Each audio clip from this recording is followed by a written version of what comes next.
How do you plan and structure a week for a race?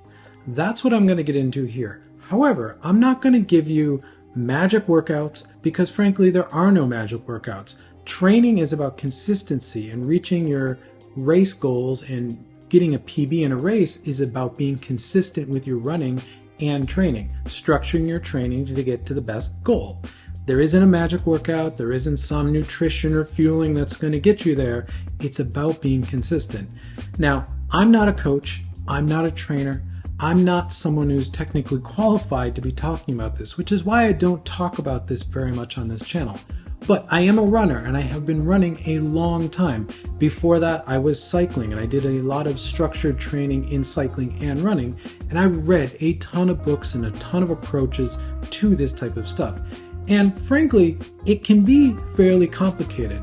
But what I've always done is I've stuck to some real fundamental principles, and for a 5K or a 10K or a half marathon or even a full marathon, these principles have always worked for me. And that's what I'm going to get into in this video. If you watch this channel, you know that I'm a marathoner. I don't really focus on short, fast racing like a 5K. But what I find interesting here is because of all my years of structured training, I'm wondering if I can take those same principles that I've learned that are sort of universal for cycling or running at really any distance and build a plan that will help me reach a PB goal that I have for the 5K. Now, about 2 weeks ago, kind of on a whim, on a little bit of a windy day that was a little too hot, a little too humid, I went out and ran a 5K just to get a baseline as to where I was. And I got this time, 20 minutes and 14 seconds, which gives me about 4:03 per kilometer, about 6:31 per mile pace. So, not the greatest, but not the worst. Now, over the winter, I've done a lot of volume, again, about 80 to 90K weeks, which, by the way, if you're interested in following my training or seeing what I'm running in on a daily basis, check this link in the description below for my Strava. You can follow me there. You can see pretty much everything that I'm running on every day and kind of know what's coming up on the channel. Additionally, follow me on Instagram if you want to see just sort of stories and reels about my daily running and other sort of random things that I post over there. But anyway, this time of 2014 was not the greatest, not the worst. I had been doing a lot of volume over the winter. I felt like my base fitness was pretty good. And honestly, for where I am as a masters runner, 2014, it could be better, and I want to get it better, but it's not the worst. So what my actual goal is to reach 1840, or about 3:44 per kilometer, or 6-minute miles, basically, pace-wise. This is my goal, and that difference is 94 seconds. Now, about 30 seconds of that is probably going to be pretty easy for me to gain, particularly if I go out fueled, prepared, ready to run a 5K TT.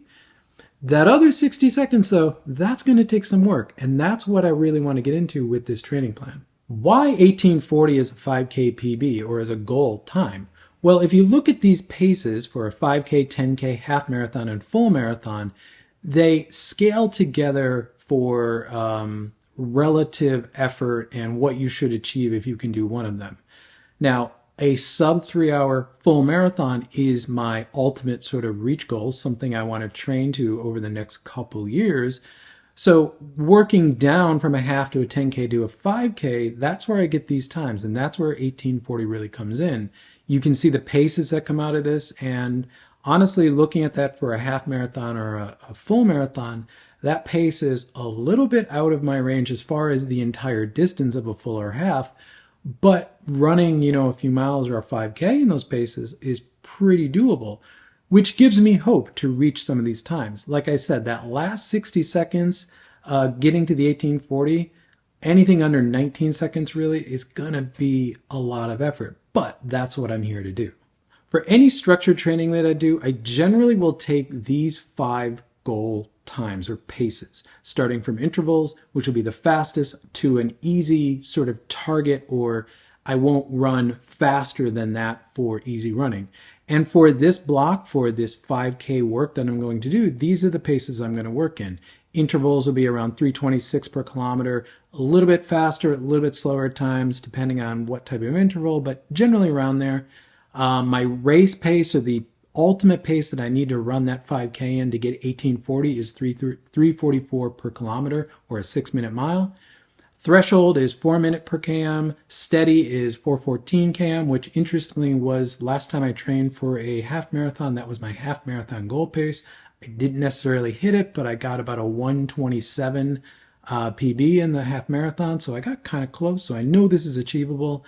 And my easy pace here will be no faster than 450 per kilometer. Over the winter, I've found about 450 to about 510 per kilometer is a very comfortable kind of end of zone 1, zone 2 sort of comfortable target range pace for me. So that also feels like where I am right now fitness-wise. Let's look at how I actually structure my week. So here is a week, and yes, weeks start on Mondays. Now, I have always run on a 3-2-1 week. Now, I've got this term from various friends and coaches that I've known and run with over the years. It's just how I've always really run. I run 6 days a week in this 3-2-1 method. Now, what does that actually mean? So the 3 is 3 easy runs a week. The 2 is 2 workouts a week. And the 1 is 1 long run a week. So, and then I'll have a rest day during the week. So that gives me 6 days of running and 1 day of rest per week. Since I am aiming for a 5K PB, let's get this week a little bit more specific to what I actually plan on doing for the next 8 weeks to reach that 5K goal. The easy runs will stay easy runs. The 2 workouts now get specific to a speed workout and a threshold run. And the long run becomes a long, slow run with an emphasis on slow. That's going to now be about time on feet. Now, if this was a marathon plan, the workouts would be different and the emphasis would be more on that long run, and it wouldn't necessarily always be slow. But since this is a 5K, I'm really emphasizing the quality in the workouts, not the long run. Starting with the easy runs, these are going to be the sort of basics, the backbone of this plan. Generally speaking, they're going to be about 60 to 75 minutes for road running and about 75 to 90 minutes for trail running. Now, I am mostly a road runner, but I will be doing more trail running in the coming weeks. So I will be incorporating 1 or 2 trail runs in my easy runs per week for this plan. Now, generally speaking, for road running, this is going to be less than a 50% RPE, and RPE is perceived effort. So it's going to be about or no faster than 450 per kilometer, but generally speaking, these will probably be around 5 to 505 per kilometer, or slower if I'm just not feeling great that day. The thing about easy running is that 450 per kilometer is I will go no faster than that, but if I need to run 530 or even 6-minute kilometers, because that's how I'm feeling that day for 60 minutes, that's what I'm going to do. So easy running, I am just trying to get the volume. I'm just trying to get the time on feet in, and I'm running by minutes. I am not running by how far I run in that time. I'm running in what I cover in 60 to 75 minutes. Some days that will be, 15K. Some days that'll be 17K. It just really depends on what I'm feeling that day. And that's how flexible I am with easy runs. Moving to the workouts, let's start with the speed workout. And for this 5K goal, this Tuesday session speed workout will be the most important workout and piece of running that I do all week. This session will be a 30 to 45 minute session that will be purely focused on doing 400 repeats. 5 to 10 of those reps in an 82 to 88 second range, which is about 325 to 335 per kilometer, which is much faster than the ultimate time that I need to be running for that 1845K. Now, when I do 400s, they're always on the road. These will be completely on the road, and I'm starting with a base of 5 reps. Now, as my fitness increases over the 8 weeks of this, I will add more until I get up to 10 reps. However, if, say, in a workout, I finish the 5 and I feel strong, they're all in that 82 to 88 second range, and I add in another one, I hit that one in the 82 to 88 second range, but now the 7th one, I'm at, say, 90 seconds or 92 seconds, so I'm starting to fall back. I'm going to cut the workout and end it there. I focus 400s on quality, not quantity. I want to hit the marks. I want to get each rep at max effort, And once I start failing, I will shut the workout down and come back next week, see how I feel, see if I can add another rep or two to the workout until I get to 10. So for this one, I am focusing on speed, 400s, which will help me get used to running fast. Now, as a marathoner who isn't normally running these paces, my marathon pace is 4:30 per kilometer, so 4 minutes 30 seconds per kilometer, considerably slower than the pace you see here for these 400s. So what I need to do as a marathoner is get used to running fast. The biomechanical ability of running fast is very different. I'm finding the 400 workouts I've done over the past couple of weeks, I'm finding I'm quite rusty running fast, so I need to really focus on getting my body used to running this fast, getting my legs turning over this fast, and building up the strength where I can run smoothly at these speeds. If I can accomplish that, running at a slightly slower pace, around 3:44 per kilometer for the 5K, should be quite easy. And I use the word easy very relative here. Now, the other workout I'll be doing per week is what I'm labeling a threshold run. As a marathoner, this is a bread and butter workout that I would do generally as my 2 workouts per week for a marathon build. For a 5K, this will be my second workout. Now, to determine what your threshold pace or heart rate is, I'll put a couple links in the description that are videos that go into that. It is somewhat straightforward, but it takes a little work, takes a little effort. But I know what my threshold heart rate is and what zones I should be working in to be above threshold or below threshold. I also know what my threshold pace is, and I know where that falls in relationship to a race pace. So what a threshold run will be for this goal of a 5K will be sessions like 2 by 10 minutes at threshold, 20 minutes at threshold, 3 by 12 minutes at threshold, or 1K reps, say 4 or 5 1K reps slightly faster. Now, that 4 minutes per kilometer is around my threshold pace right now. I think I'm a little bit slower than that, but again, as my fitness increases over this 8-week period, I'm hoping that will become more comfortable, and I'm also going to lower it as my fitness increases. So the first week or two, I may struggle a little bit to maintain that 4 minute per kilometer for say 20 minutes. Based on a session I did last week, it is a little bit of a reach, but it's definitely possible, but I'm really kind of killing myself to get there. But again, this stuff will build up and that will get easier in the next couple of weeks. So by the 5th, 6th week, I hope that I'm getting to maybe 350 pace or something in there. So this will be progressive throughout the length of the 8 weeks that it'll take me to get to that goal TT that I'm going to do for the 5K.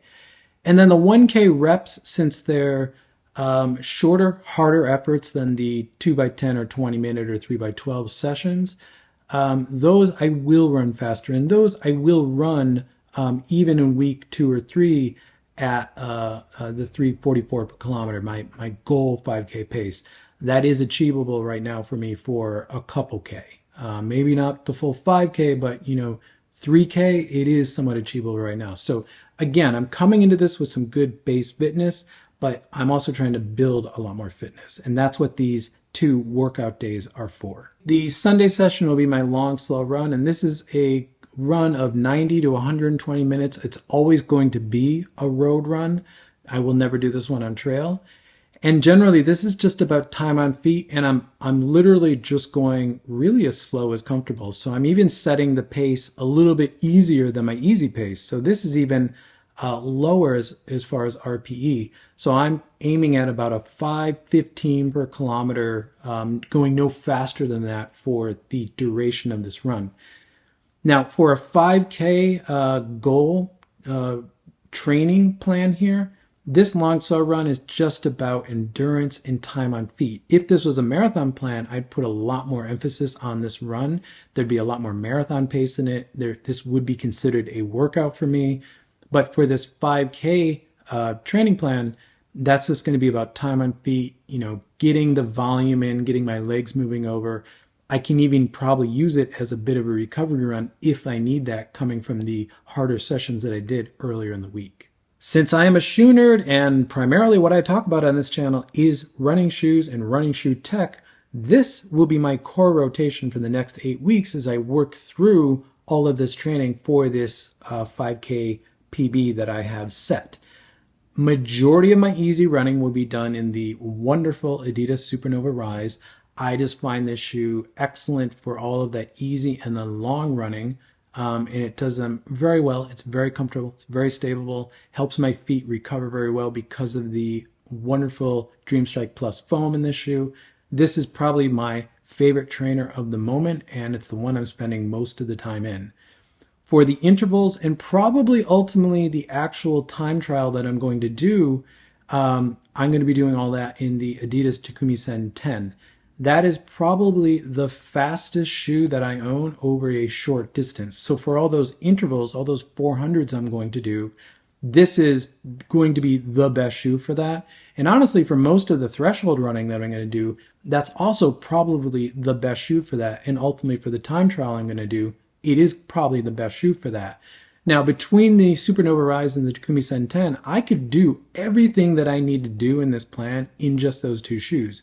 But since I like shoes and I have a bunch other shoes available, I am also going to add in the Adidas Adios Pro 3 here for some of that threshold running and maybe a long run or two in this session that I don't do necessarily slow, but probably not. I think I'll just swap this in for some of the threshold workouts just because I enjoy running the Adios Pro 3, and there'll be some workouts where I may want just a little bit more foam, or I may not quite feel as fresh and I might want the shoe to help me more with the rocker and roll me forward a bit more.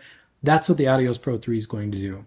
Now, I am going to be running in other easy shoes. I'll be swapping in the Hoka Mach 6, the Saucony Endorphin Speed 4, and the wonderful Puma Velocity Nitro 3 as shoes that I'll occasionally bring in as other easy run shoes just because I have them available. I want to be able to run in them and just, keeps it fresh, kind of swaps it out a little bit. And then for the intervals and faster stuff, I will be working on some other videos for this channel. So I will be running in all 3 generations of the Vaporfly. So the Vaporfly Next Percent 1 and 2 and the Vaporfly 3. I will also be spending a little time in the Asics Metaspeed Edge Paris, just because, again, that probably is the fastest shoe that I own for longer running. And I'm curious how that will work for some of the thresholds. And I might try some of the 5K, kind of mock time trial in that shoe just to see how it feels. As I said, this plan is going to cover the next 8 weeks of running for me. So that's going to be all of May and all of June. Now, living here in Taipei, Taiwan, that means 2 things. The first one is it's going to be very hot, very humid. Summer weather really sets in the first week or 2 of May here, and it will be hot and humid all the way into really October, sometimes November. So there's going to be a lot of early morning sessions and runs here to avoid some of the heat. Additionally, the reason I'm not doing a 5K race at the end of June is because there won't be any. Racing here in Taipei, because of the heat in the summer, generally happens over the winter, and road racing for the most part stops in early April here. So there is no racing in the summer here in Taipei. And also I'll be traveling, so I'm not really wanting to schedule any sort of race as well. So that's why I'm going to do a 5K time trial on a course that I've already measured out that's 5K. Frankly, I train on it all the time. And it was one of my intervals that I used for marathon training to do 5K of marathon pace. So it's a flat section along a river that I know really well, that will work really well for this purpose, and will give me the best opportunity to hit that 1840 goal. Now, I covered a lot in this video. Let me know in the comments below if you have any additional questions on how to structure a basic week. Again, I'm not a coach, I'm not a trainer. I'm not going to give you some magic workout or give you a plan that's going to, guarantee to take X amount of seconds off your personal best or PB for a race. But what I can talk about and what I'm willing to talk about are just fundamentals that I've learned over the years. So if you have questions, ask me in the comments below. I'll try to reply to everything that I possibly can. Thank you for making it to the end of the video. If you find this content useful, consider subscribing. You'll see more content from me pop up in your feed. If not, drop a like on this video because it helps this channel continue to grow, which I always appreciate. And with that, I'll catch you in the next one.